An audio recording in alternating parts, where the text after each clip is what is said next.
बचपन कैसा रहा और कैसे आप यूपीएससी की तैयारी में आए, क्या क्या इस तैयारी के दौरान आपके बीच में हुआ है? सर बचपन में जैसे कि मेरा जन्म जो है वो गांव बिरान, तहसील बादरा, जिला हनुमानगढ़, राजस्थान में हुआ है। ठीक है। तो वहाँ पर बस तक की सुविधा भी नहीं है, आज तक भी नहीं है। ओके। हाँ, और मेरी माताजी जो है उनकी चाइल्ड मैरिज हो गई थी, उनकी 12 या 13 ईयर में हो गई थी। पिताजी हैं, उनसे काम होता नहीं है। और जब शादी के जस्ट बाद जॉइंट से न्यूक्लियर फैमिली हो गई, जो मेरे सुपर हीरो हैं जैसे मेरी माताजी हैं, तो उनको शुरू से ही चैलेंजेस फेस करने को मिले। तो मैंने सबसे पहले तो उन्हीं से सीखा कि उन्होंने 12-13 साल की उम्र से हमें इतना बड़ा किया, उन्होंने हार नहीं मानी तो मैं क्यों मानूं। तो उसके बाद मैंने अपनी जो 5वीं तक की पढ़ाई है सर, वो आसपास एक ही गवर्नमेंट स्कूल था, कन्या पाठशाला, वो लड़कियों का था। ओके। तो मैंने उसमें किया 5वीं तक की पढ़ाई। फिर 5वीं से 10वीं के लिए मैंने महर्षि दयानंद स्कूल है, तो उसमें स्टाफ नहीं था, तो फीस भी नहीं लगती थी। तो मैंने वहाँ तक किया, 10वीं तक की पढ़ाई महर्षि दयानंद से किया। ठीक है। तो उसमें वो था सर कि हिंदी मीडियम से था वो स्कूल, और स्टाफ में सिर्फ दलीप जी मील थे, नथुराम जी ग्रेट थे, हिंदी और इंग्लिश, और वो भी किस टाइप का होता है गांव में आपको पता ही है। फिर 11th में था सर कि मेरे घर में मैं अकेला बंदा हूँ जो आर्ट्स को छोड़कर कहीं गया हूँ। ओके। किसी को पता ही नहीं था कि आर्ट्स को छोड़कर भी कोई सब्जेक्ट होता है। अच्छा। तो मैंने जो 12th है वो एग्रीकल्चर से किया है, आर्य समाज स्कूल छानी बड़ी से। ठीक है। तो मेरा वही था सर कि 11th-12th में भी वो था, पैसे तो है नहीं, कैसे करें। तो वहाँ पर सर से बात किया तो उन्होंने छूट कर दिया था फीस में, तो मेरा 12th हो गया था। फिर 12th के बाद एक, अगर एग्रीकल्चर से हम करते हैं तो जेट का एग्ज़ाम होता है, मैंने दिया सर। तो पहले अटैम्प्ट में तो मैं क्लियर भी नहीं कर पाया, 12th के जस्ट बाद दिया, साथ में वो। और जब दूसरा दिया मैंने तो वो मेरा अच्छी रैंक से क्लियर हो गया, और मेरा अच्छा एडमिशन भी हो जाता। पर उसमें फ़ीस लगती थी सर, शुरू में 5-6 हज़ार रुपये, वो नहीं थे। हमने सब जगह ट्राई किया, उधारी भी मांगे, वो नहीं मिल पाए उस टाइम, तो वो सीट छोड़ दिया मैंने। ठीक है। और उसके बाद सर एक मेरे जो रोल मॉडल मेरी दादी माँ थे, उनकी डेथ हो गई। तो उनकी पेंशन आती थी सर, तो उससे भी घर में जो है वो सपोर्ट तो होता ही था। तो उसके बाद लगा कि अब क्या करें, तो किसी ने कहा कि इसको जेबीटी करवा दो, ठीक है, टीचर लग जाएगा। मुझे पता भी नहीं था क्या होता है, प्राइमरी टीचर का कोई कोर्स होता होगा। तो मैंने कहा ठीक है कर लेते हैं। फिर उसमें भी फीस थी, पर मेरी दादी माँ ने सर 1-1 रुपये करके इकट्ठा किया था, तो उससे जो है वो मेरी जेबीटी की फ़ीस तो पे हो गई। मैंने स्टार्ट कर दिया। तो मैं था शुरू से हिंदी मीडियम बैकग्राउंड से, और मुझे ये भी नहीं पता था भी इंग्लिश लैंग्वेज है, इसमें कितना क्या कुछ होता है। जैसे 10th के एग्ज़ाम देने जा रहे थे हम, तो आज भी याद है मुझे कि दिलीप जी मील थे, तो उन्होंने कहा इंटर होने से पहले कि इसमें पास होना होता है। तो मैंने उनसे कहा सर पास तो आप ही करोगे? कहा नहीं बेटा ये बोर्ड का एग्ज़ाम है। तो मैंने कहा सर इसमें तो कुछ आता ही नहीं, क्या करके आए? बोला EJMR वाजवर जो लिखना आता है ना वो खालिस्तान आएंगे उसमें भर देना, और पैसे जाएगा ना उसमें से मिलता हुआ ना उसको आंसर को लिखाना, छाप आना का। वही करके आया मैं, उसमें 47 नंबर आए, पास हो गया मैं, पास हो गए। तो इस टाइप की इंग्लिश थी। तो जेबीटी में पेपर हुए, बाकी सब में ठीक था, इंग्लिश में री आ गई। मैं ये तो गलत हो गया।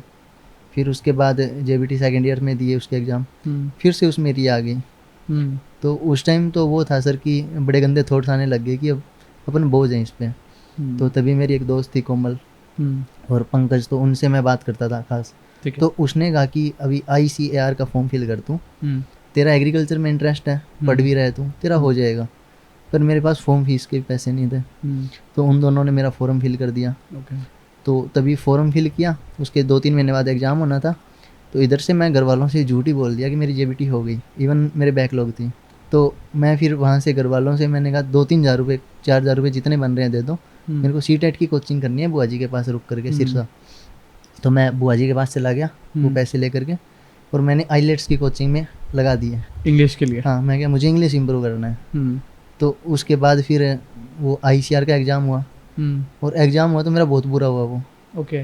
तो भगवान ऐसे करता है सर कि वो है ना कि all the world conspire to fulfil your dream if your intentions are good. तो वो एग्ज़ाम कैंसिल हो गया। ओके। और जब दूसरी बार हुआ तो मेरा बहुत अच्छा हुआ, और 87th रैंक के साथ मेरा जोबनेर यूनिवर्सिटी है, श्री करण नरेंद्र एग्रीकल्चर यूनिवर्सिटी जोबनेर, वहाँ एडमिशन हो गया मेरा। ओके। तो वहाँ से मेरी एक जर्नी है, उसने एक अलग मोड़ ले लिया। फिर वहाँ से मैंने BSc एग्रीकल्चर किया है सर, और उसके बाद मैंने ये अटैम्प्ट दिया। तो 10th में मेरे 60% थे, 12th में मेरे 70% थे, और ग्रेजुएशन में मेरे 60% थे। ओके। तो एवरेज स्टूडेंट रहा हूँ मैं। अच्छा, फैमिली बैकग्राउंड के बारे में बताओ कि जब ऐसे थे कि विपरीत परिस्थितियाँ थी जैसे आपने बताया, तो उसके बारे में बताओ कि उस चीज़ में कैसे आपने हैंडल किया, कैसे थॉट्स आ रहे थे उस टाइम पे? सर वो शुरुआत से तो जैसे पहले मनरेगा नहीं आया था, तो उस टाइम मेरी माताजी है वो दूसरों के खेत में जाकर के काम करते थे। और जब से मनरेगा है तो वो मनरेगा में 100 डेज का गारंटेड एम्प्लॉयमेंट होता है, हम्म, तो उसमें काम करते हैं। हम्म, तो उसके कारण हमारा घर खर्चा है वो निकल जाता है, क्योंकि गांव में हमारे खर्चा तो होता नहीं है। हम्म, अगर वो है दूध है तो उसके लिए हम भैंसें रख लेते हैं या गाय रख लेते हैं, तो वो नॉर्मल चल जाता है। तो जब बात पढ़ाई की आई तो जैसे मैंने कहा मैंने जेट का छोड़ दिया था सीट, क्योंकि पैसे नहीं थे। तो मेरा जब ICR में एडमिशन हुआ तो उसमें सर मैं सिरसा हरियाणा की रेजिडेंसी थी मेरी, राजस्थान में एडमिशन हुआ तो मेरे पर मंथ 3,000 रुपये आने थे। हाँ, तो मुझे किसी ने कहा कि एक बार उधारे लेकर के फीस भर दें और तेरी स्कॉलरशिप आएगी रिटर्न कर देना। सही। मुझे लगा ठीक है कर देता हूँ मैं। ठीक है। मैंने किसी रिलेटिव से उठाए पैसे, पे कर दिए। वहाँ कॉलेज में जब गया मुझे पता चला सर 3-4 दिन बाद एग्ज़ाम है मेरे कॉलेज के, क्योंकि पेपर पहले कैंसिल हो चुका था। तो स्टेट एग्ज़ाम के थ्रू जो आए थे उनका एग्ज़ाम होना था, तो उनके साथ हमारा करा दिया गया। मुझे आइडिया नहीं है सब्जेक्ट कौन कौन से हैं। तो उसमें सर मेरे बायोकेमिस्ट्री था शायद, उसमें बैक आ गया था। तो स्कॉलरशिप मेरी 4 साल की चली गई। स्कॉलरशिप आई नहीं? नहीं, वो वहीं रुक गई सर। तो सेकंड सेमेस्टर में मुझे लगा कि अब छोड़ना पड़ेगा मुझे कॉलेज। तो तभी मेरी ऑल इंडिया पारिक महासभा से मुलाकात हुई। उन्होंने कहा कि हम आपको ग्रेजुएशन करवा देंगे। ओके। मैंने कहा ठीक है करवा दीजिएगा। बोले फीस पे हम करेंगे, बाकी आप मैनेज कर लेना। तो उन्होंने सर मेरी 2 साल की फ़ीस पे की।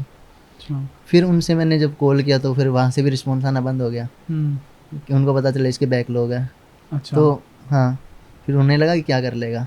फिर मेरा 3rd ईयर में सर मैंने काम देखा इधर उधर, वो काम करते हैं कोई 10-15 हज़ार की नौकरी तो मिल जाएगी। और मैं कॉलेज छोड़ने वाला था, तभी मेरी स्वास्तिक एक फैमिली है वहाँ पे कॉलेज में सीनियर्स की, उनसे मुलाकात हुई।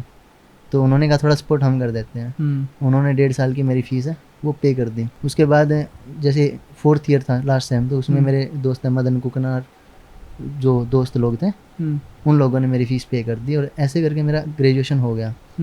खाने का था वो थोड़ा बहुत मम्मी से मैनेज हो जाता था, और संडे को मेस ऑफ रहता था तो सर एक दिन का फास्टिंग कर लेते थे कि कोई दिक्कत नहीं है, फास्ट है।